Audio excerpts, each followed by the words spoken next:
Drawing પ્રમાણે બરાબર છે, પણ ગામવાળાના આ ભાઈ જે છે એમને કઈ પેલો કારીગર ધમકી આપે છે કે ભાઈ આ રીતે છે, તારે મને કઈ કહેવાનું નહીં. પણ એ વસ્તુ ખોટી છે. કદાચ પાણી ના છાંટ્યું તો કેવા આવે ગામવાળો એ એને સાંભળવાનો એનો એ છે. બરાબર, એના માટે ઉભું થયા.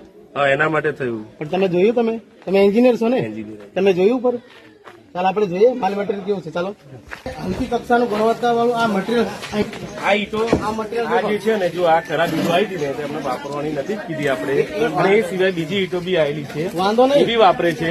અને આ વસ્તુ આપણે એમને તમે જોડે. મેં તમને એમ કહું છું એન્જિનિયર સાહેબ, તમારું કેટલે, તમારા તાબામાં ક્યાં ક્યાં આવે? આખા જિલ્લો આવે કે તાલુકો? તાલુકો. આ ધાબાનું કામ 50% થઈ ગયું. સાંભળો, આ ગામના લોકો તમે એમ કહો છો કે પેલાને મજૂરી નથી મળી ને પેલાને મજૂરી નથી મળી, એના માટે આ વિષય ઉભો થયો. તમે સ્વયંભૂ તમે દેખો આ મટીરિયલ જુઓ. અને એ ગાડી જયારે આવી હતી ખરાબ, એ આપણે ગાડીની વાત નહીં કરશો સાહેબ, ગાડીની વાત સાઈડમાં રહેવો દો. આ મટીરિયલ દેખો તમે. તમે જે તે સમય શું કરતા હતા, તમારે એક જણું ધ્યાન રાખવું છે કે અમારે બધું તમારે કેવા આવવાનું સાહેબ. તમને અમારે ઘરે બેઠા કહેવાનું કે આ બધું ઉભું થાય ત્યારે અમારે શું ઉભો કરવાનો?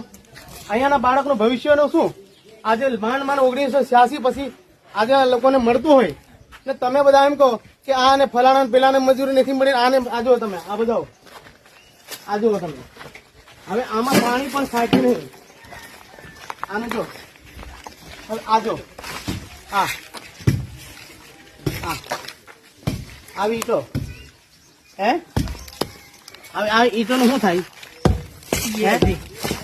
હવે તમે વિચાર કરો કે તમારે ધ્યાન રાખવું છે, અમારે બધા તમારે કેવા આવવું પડે ત્યાંથી ભાઈ આ થયું ફલાણું થયું. હવે તમે આ ચડિયા કેટલા પાસે અને મિસ્ત્રી ક્યાં ઢાબુ ક્યારે ભરવાનું હતું?